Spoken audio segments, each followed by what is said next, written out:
Sir, host disabled. Attend screen sharing. Something is coming. Wait.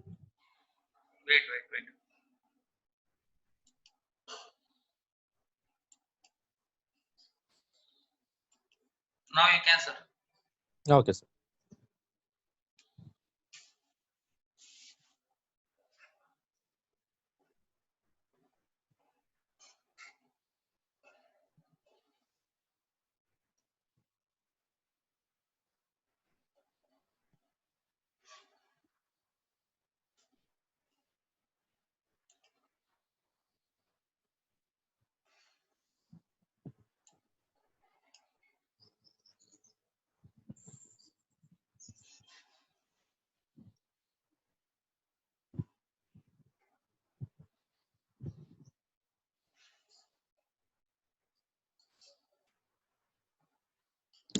Very good afternoon, students.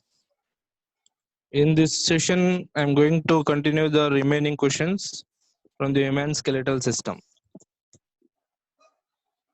Let us start. Question number 28. An acromion process is characteristically found in mammals in their. The acromion process is present which of the following parts of the skeleton they are asking. Here, acromion process is the part of scapula. The scapula is the part of pectoral girdle. The pectoral girdle consists of 4 bones, 2 clavicle and 2 scapula. Here, scapula is the flat triangular bone is located at the dorsal aspect. There is a ridge on the scapula. That ridge is extended as a acromion process. In the diagram, you can see that this part is the acromion process. So acromion process is the characteristically found in the mammals in their pectoral girdle because scapula is the part of pectoral girdle. Now, what is the role of this? What is the function of acromion process? The acromion process is articulate with the one end of the clavicle or collar bone. Next question. Question number 29. Which of the following is true about vertebral column? First option, each vertebra in the vertebral column has a central hollow portion through which spinal cord pass. Here you can see in the diagram, this is the opening of the each vertebrae is called as neural canal. The central hollow portion of vertebrae is called as neural canal through which spinal cord passes. So first statement is correct. Each vertebrae in the vertebral column, the vertebral column is made up of 26 vertebrae, the irregular bones, and each vertebrae consists a hollow portion or the opening is called neural canal that lodges the spinal cord. The yellow color is the spinal cord and that structure is the neural canal. Next, second option, the first vertebra in the vertebral column is atlas and is articulate with the occipital condyles. As first vertebrae in the vertebral column. There are 5 types of vertebrae: cervical vertebrae, thoracic vertebrae, lumbar vertebrae, and sacrum coccyx. There are 7 cervical vertebrae. The first cervical vertebrae is called as atlas, and second cervical vertebrae is called as axis. Here, first cervical vertebrae, atlas. That atlas is articulate with the occipital condyles. What are these occipital condyles? The prominence present in the occipital bone of the skull. The prominence present in the occipital bone of the skull. There are 2 occipital condyles are present in the human skull, hence it is called as dicondylic skull. Here, first vertebra that is atlas, is articulate with occipital condyles to facilitate a nodding movement of the skull. Nodding movement of the skull. That joint is also called as atlanto-occipital joint. Once again, I repeat, the first vertebra in the vertebral column is atlas. This atlas is articulate with the occipital condyles. Two occipital condyles are present either side of foramen of magnum in the occipital bone of the skull. So your atlas articulate with occipital condyles to facilitate the nodding movement, and that joint is called as atlanto-occipital joint. Hence, the first statement is second statement also correct. Next, the third statement: vertebral column protects spinal cord, support the head, and serves as the point of attachment for the ribs and musculature of the back. As these all functions are carried out by the vertebral column. And here they are asking in the question, what is true about the vertebral column? All statements are true about the vertebral column. Let us move on to the next question.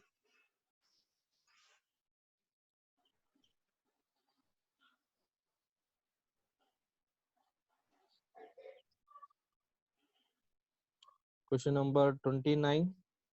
Human skull is first option monocondyle, second option dicondylic, third option tricondylic, fourth option acondylic. Here, on the basis of presence of number of occipital condyles, the skull is divided into four types. Here, human skull consists of two occipital condyles. They are located in the occipital. They are the prominence of the occipital bones. So there are two occipital condyles are present in the human skull. Hence, it is called as a dicondylic skull. In case of birds and reptiles, only one occipital condyle is present, that we can call as monocondylic. So your human skull is dicondylic skull because of presence of two occipital condyles. Next, question number 30. Which of the following is incorrect about ribs? Each rib is a thin flat bone connected dorsally to the vertebral column and ventrally to the sternum. Yes, the ribs are connected at dorsal region to the vertebral column and ventral region to the sternum.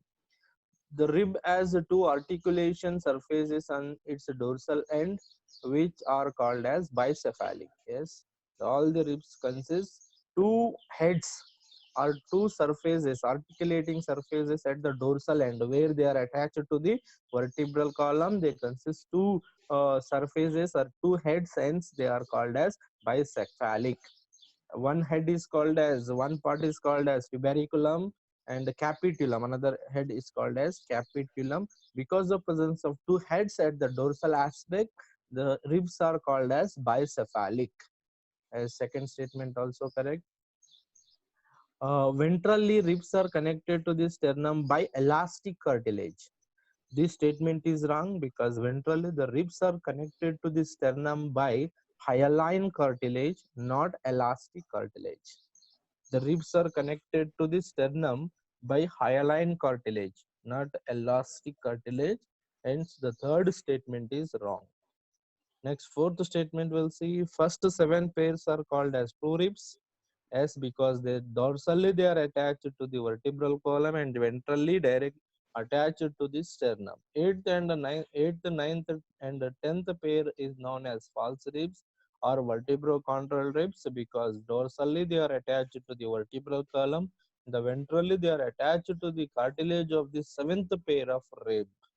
And 11th and 12th pair are known as floating ribs because dorsally they are attached to the vertebral column and ventrally they are neither attached to the 74 nor to the sternum. They are free at the ventral portion, hence they are called as floating ribs. So in among these all statements, the third statement is incorrect because elastic cartilage is given. Next, question number 31. Cranium of man is made up of.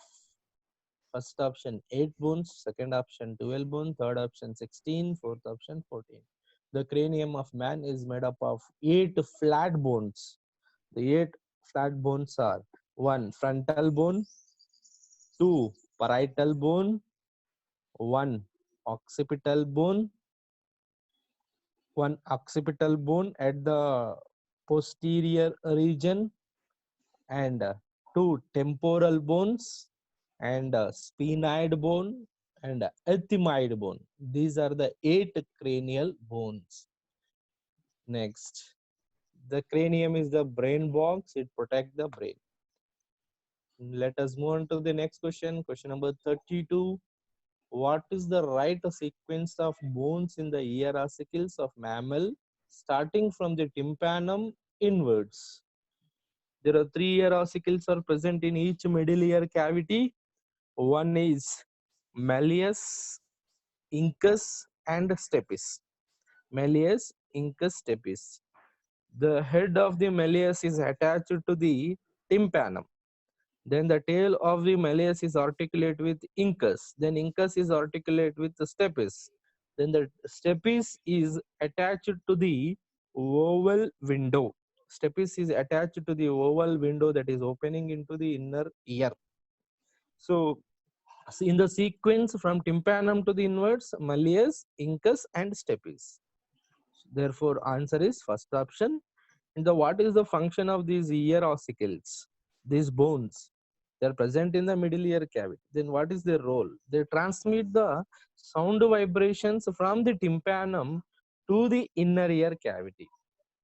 And also, while transmitting the sound vibration, the increases the efficiency of the sound vibration. That means the amplification of sound vibrations takes place in the ear ossicles. Next question, question number 33. The number of floating ribs in the human body are 2 pairs. 2 pairs of floating ribs. 7 pairs are true ribs. 5 pairs are the false ribs. 3 pairs are the false ribs, and 2 pairs are floating ribs. Last 11th and 12th pair of ribs are called as floating ribs. Therefore, answer is fourth option. Next, question number 34. Which of the following is not a long bone? On the basis of structure, the bones are divided into long bones, short bones, flat bones, and irregular bones. Once again, I repeat, on the basis of structure, the bones are divided into 4 types: long bones, short bones, flat bones, irregular bones. Long bones, example, limb bones, forelimbs and inlimbs contains long bones.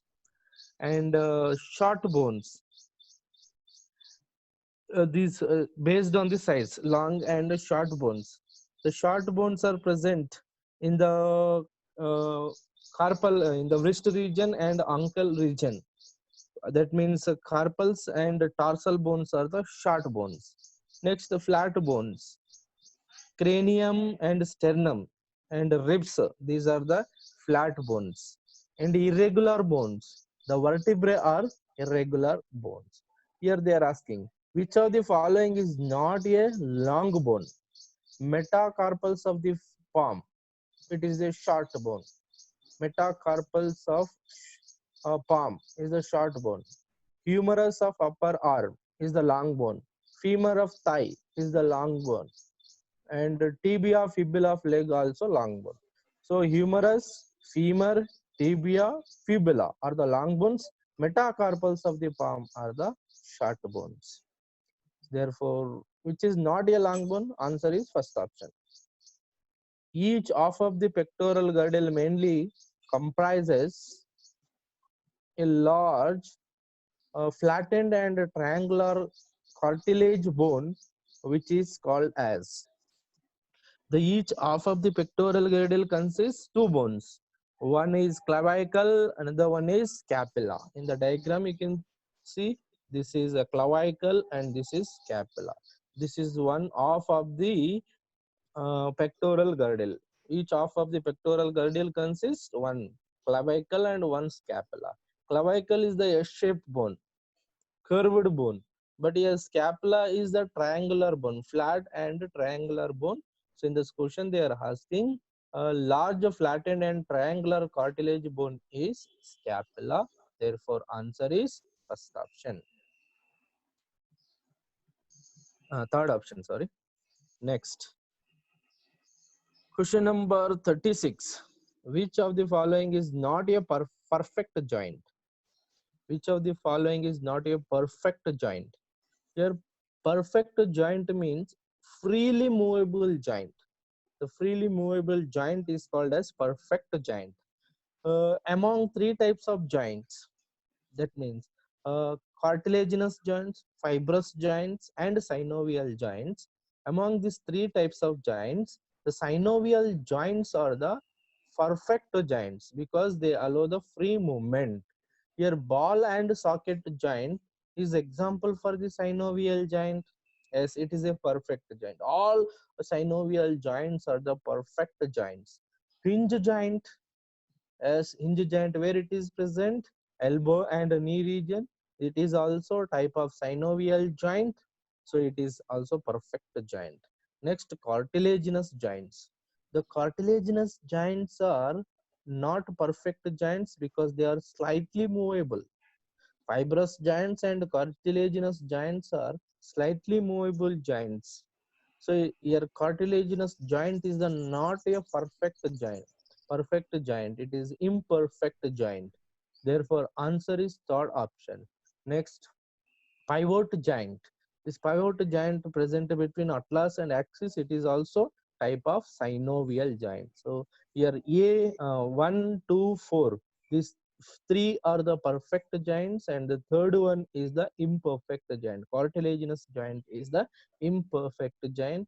They are asking to find the not a perfect joint. Therefore, answer is third option. Next, question number 37. The appendicular skeletal includes all except. Appendicular skeletal comprises 126 bones in that uh, girdles and limbs. It includes girdles and limbs. Here, first option, hind limb, as it is a part of appendicular skeletal system. Forelimb also part of appendicular skeletal system. Third option, amphicoelous vertebrae. Vertebrae, that vertebral column is the not a part of appendicular skeletal system. The vertebral column is a part of axial skeletal system. Pectoral girdle and pelvic girdle also part of appendicular skeletal system. They are asking all the parts of appendicular skeletal system except the amphicoelous vertebrae. Here, type of this is amphicoelous, meaning is a type of vertebrae. Amphiflateus, amphicoelous, acoelous vertebrae. Here, amphicoelous vertebrae, one surface of the vertebrae is concave and another surface of the vertebrae is the convex, that is amphicoelous vertebrae.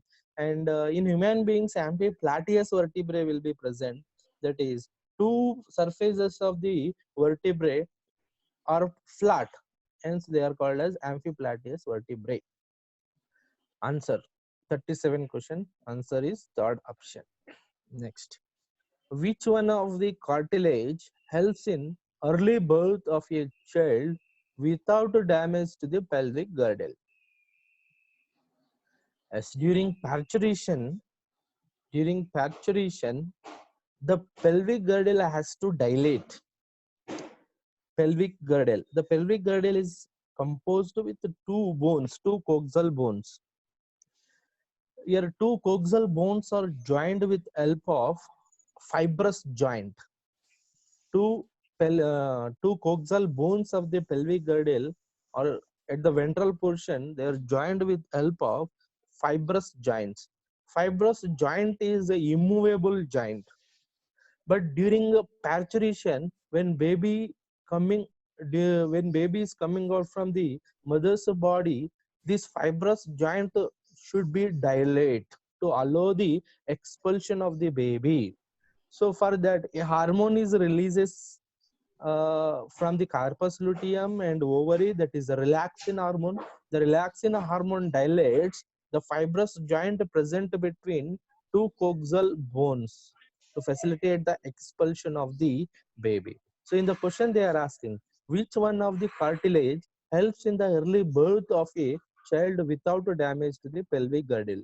The joint present in the pelvic girdle is the pubic symphysis joint. Pubic symphysis is the type of fibrous joint which is made up of fibrous cartilage. Therefore, answer is fourth option.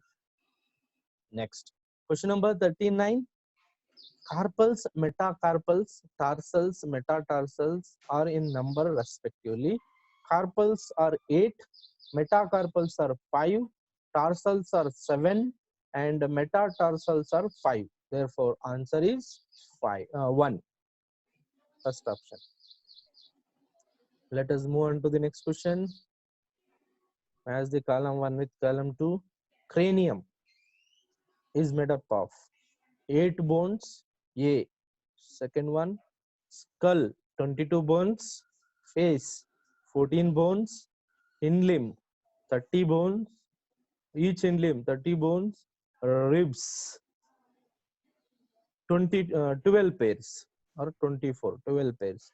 Therefore, answer is second option, A2, B1, C3, D5, E4.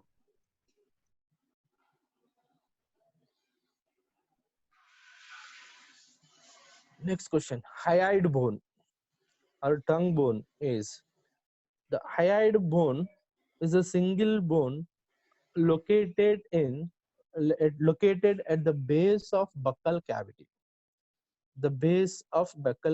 and it provides the support to the tongue muscles, hence it is called as tongue bone. It is a U-shaped bone. The hyoid bone is the U-shaped bone. Therefore, answer is third option. Next, question number 42. Human cranium has small protuberance at the posterior end called occipital condyles. It is 2 in number and articulate with the first vertebra, that is atlas. In the diagram you can see, in the image you can see there are 2 protuberance present in the occipital bone.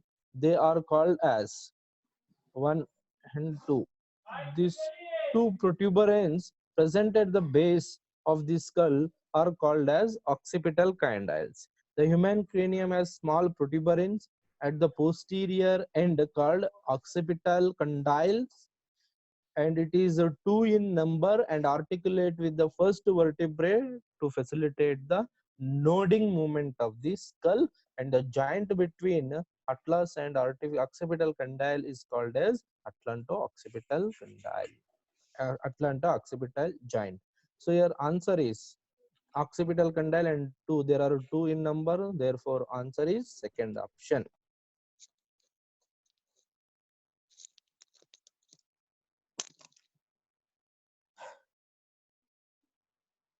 Next question. Which of the following statements about human vertebral column is false? Here vertebral column image you can observe. There are 5 type of vertebrae. Cervical vertebrae. The number of cervical vertebrae are 7. Thoracic vertebrae. The number of thoracic vertebrae are 12. Lumbar vertebrae are 5. Sacrum is 1. Coccyx is 1. We'll see the options. Vertebral column consists of 26 vertebrae, as total number of vertebrae are 26. It is ventrally placed. The vertebral column is not ventrally placed, it placed at the dorsal aspect. So second statement is wrong.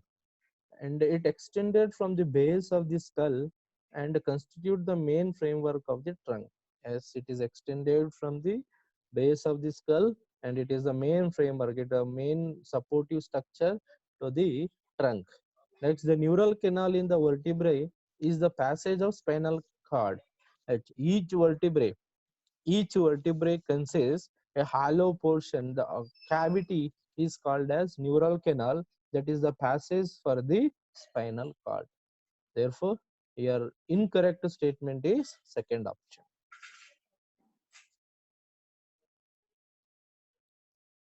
Next, Question number 44. Which of the following is not correct about sternum? In the diagram, you can see the sternum.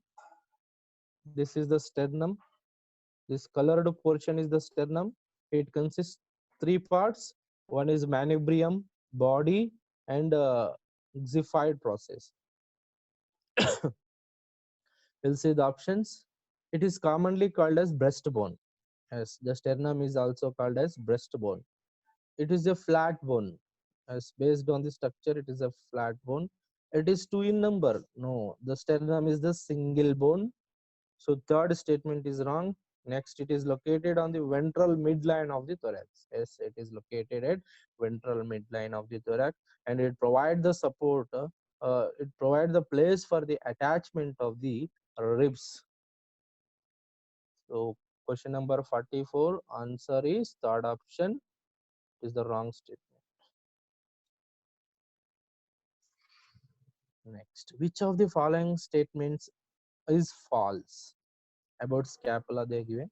First statement: scapula as the spine which project as a acromion process. As at the dorsal aspect of the scapula, there is a ridge is called as spine. That spine is extended as acromion process. This is the acromion process. Below acromion process, there is a depression is called a glenoid cavity. As this is acromion process, below the acromion process, the depression is called as glenoid cavity. Each clavicle, that is the collarbone, articulate with the acromion. As one end of the clavicle or collarbone is articulate with one end of the collarbone is articulate with the acromion process, and the another end of the clavicle is articulate with the manubrium of the sternum. Yes, third statement also correct. Next, fourth statement: clavicle is a long S-shaped bone with four curvatures. No, clavicle is the S-shaped bone, right? But it consists to only two curvatures, not four curvatures. Therefore, the fourth statement is false statement. Next, question number 46. Which one of the following is the correct description of a certain part of the normal human skeleton? First statement: the parietal bone and the temporal bone of the skull are joined by the fibrous joint. Yes. Example for the fibrous joint. Fibrous joints are the immovable joints. Example for fibrous joints: sutures.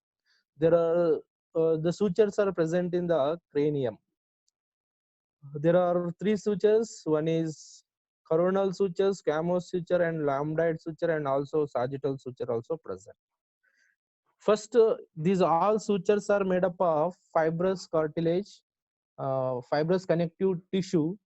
All sutures are made up of fibrous connective tissue. The suture present between frontal lobe, this is the frontal lobe. The suture present between frontal lobe and parietal lobe is called as coronal suture. And the suture present between, that means a joint between parietal lobe and occipital lobe is called lambdoid suture. And the suture between parietal and temporal lobe is called as squamous suture. At the same time, a suture present between two parietal lobe is called sagittal suture. So these all sutures are example for the fibrous joint. So first statement is correct. Parietal bone and the temporal bone, parietal, this is the parietal bone, this is the temporal bone of the skull, are joined by fibrous joint. Your squamous suture is made up of fibrous connective tissue, and it is the fibrous joint. Next statement: the first vertebrae is axis which articulate with the occipital condyles. That is wrong. First vertebrae is the not axis. First vertebrae is atlas. So second statement is wrong. Next, the ninth and 10th pairs of ribs are called as floating ribs. Ninth and 10th pair of ribs is called as floating ribs. That this is also wrong, because ninth and 10th pair is not called as floating ribs. They are false ribs. Next, glenoid cavity is a depression to which the thigh bone articulate. This is also wrong. The glenoid cavity is present in the pectoral girdle, not in the pelvic girdle. Here the thigh bone is articulate with the acetabulum of the pelvic girdle, not with the glenoid cavity. So only the first statement is correct statement. The remaining three statements are wrong. Therefore, answer is first one. Next, which is the best distinguishing feature of thoracic vertebrae? Thoracic vertebrae are the type of vertebrae which provide the place for attachment of the ribs. At the dorsal portion, the ribs are attached to the thoracic vertebrae. First statement, they have the large transverse processes. No, their spinous processes is directed posteriorly. Here you can see these are the many. There are three processes are present in each vertebrae, either in cervical or in thoracic or lumbar vertebrae. These processes are normal, similar. These are transverse processes. This is spinous processes. First statement, they are saying that they have larger transverse process, and their spinous process is directed posteriorly. And the third option, they articulate with the ribs. Yes, the best distinguishing feature of the thoracic vertebrae, they articulate with the ribs. Therefore, answer is third option. Here, fourth option, absence of vertebral transverse foramen. In all vertebrae, the transverse foramen is present. Let's move on to the next question. Question number 48.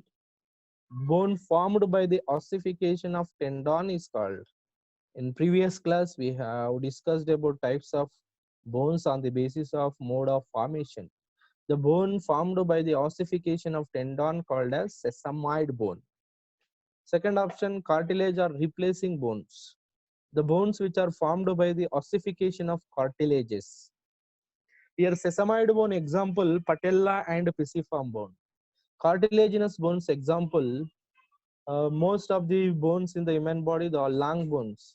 Next, investing bones are dermal bones.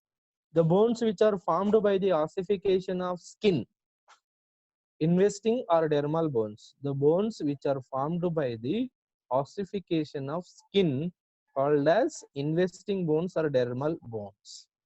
Next, membranous bones. These dermal bones are also called as membranous bones. So here in the question they are asking, the bone formed by the ossification of tendon is called as sesamoid bone. Example, patella and pisiform bone. So answer is first option. Next, question number 49. Talus and calcaneum are found in. This talus and calcaneum are tarsal bones. Here you can see the complete foot of the human being. There are 7 tarsal bones: talus, calcaneum, navicular, cuboid, cuneiform bones. 3 cuneiform bones will be present. One is talus, calcaneum, cuboid, navicular. These 4 bones, and cuneiform cuboid. Cuneiform cuboid. These are the tarsal bones. So here they are asking in the question, they are asking talus and calcaneum are found in hind limb of frog. First option wrong. Hind limb of human. Yes, this is the hind limb. It's the foot region. They are present. Talus and calcaneum are present in the ankle region. Therefore, answer is second option. Next, question number 50. Identify the synovial joint among the given options. Ball and socket joint is the type of synovial joint. Hinge joint, as it is also type of synovial joint. Pivot joint, as it is also synovial joint. This first 3, A, B, C, are the type of synovial joint. Ball and socket joint example, shoulder joint and hip joint. Hinge joint example, elbow joint and knee joint. Pivot joint example, the joint between atlas and axis. Sutures of the skull, example for fibrous joint. Pubic symphysis is also example for fibrous joint. So your synovial joints A, B, C. Therefore, answer is fourth option. Answer is fourth option. Next, question number 51. When the head of humerus fits in the glenoid cavity, the joint is called as the shoulder joint is the ball and socket joint. When head of humerus is fits in the glenoid cavity that form the ball and socket joint. Next, question number 52. The joint between femur, tibia, fibula, that is knee joint, is the type of hinge joint. Next, ball and socket joint, I have told. Gliding joint, the joint present between intercarpals. The joint between the carpals is called gliding joint. Next, question number 53. Sutural joints are found between. Sutural joints found between. The sutures are the type of fibrous joints. They are located parietal bones of the skull. The sutures are located in the parietal bones of the skull. Between two parietal, actually there are, already I have discussed, there are four sutures. One is coronal suture, lambdoid suture, and sagittal suture, squamous suture. These all sutures are example for the fibrous joints. Now, your second option, answer is first option. So we'll see the second option. Humerus radius ulna, that is elbow joint. Next, glenoid cavity and pectoral girdle. Glenoid cavity and pectoral girdle is the glenoid cavity is the part of pectoral girdle. Thumb and metatarsal, that is the saddle joint.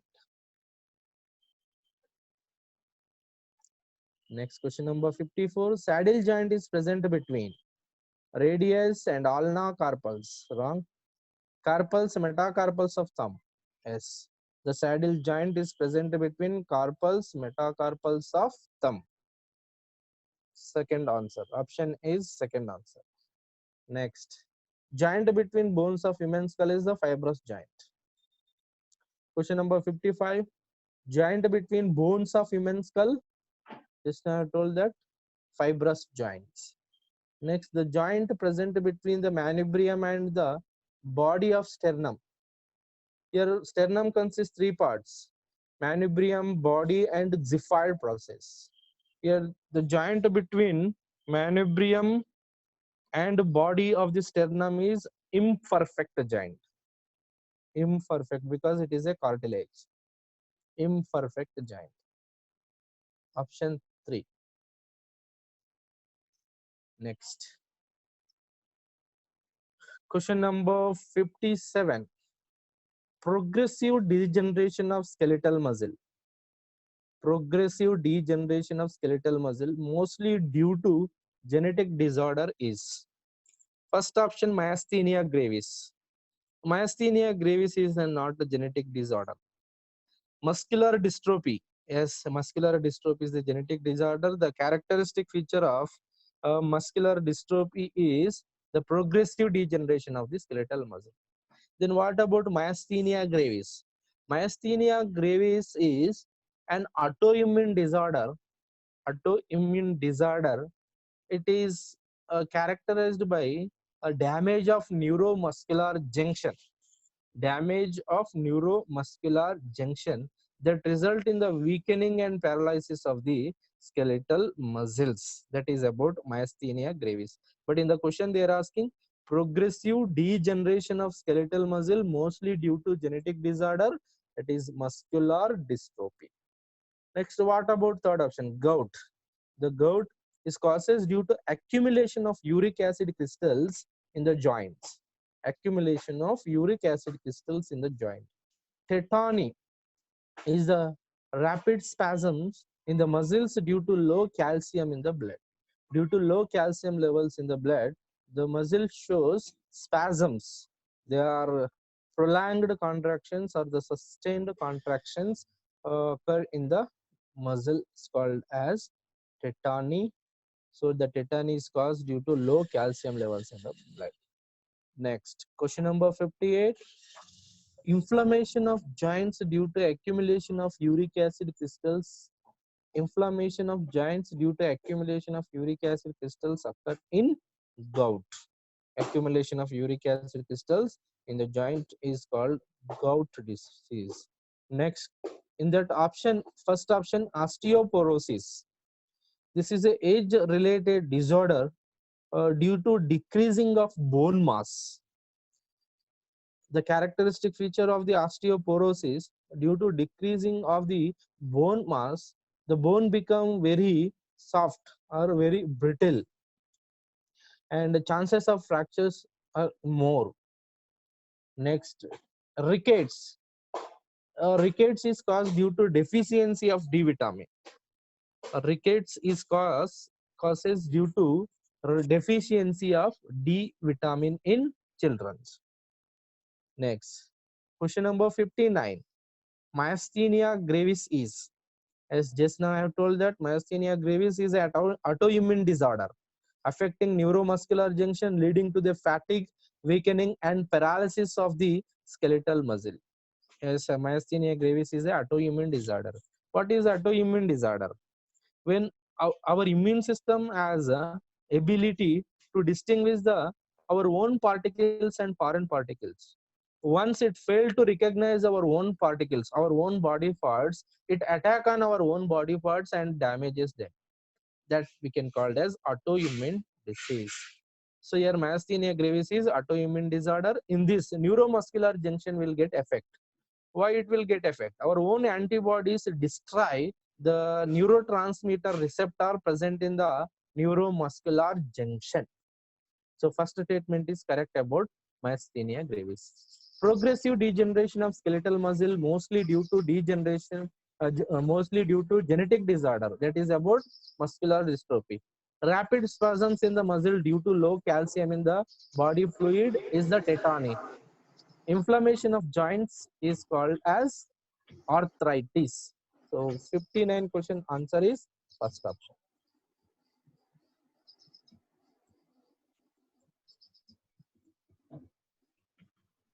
By this, our topic is completed. Locomotion and movement is completed.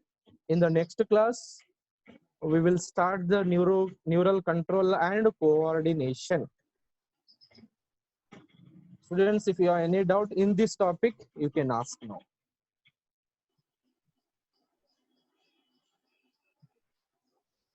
If you have any doubt in locomotion and movement, you can ask.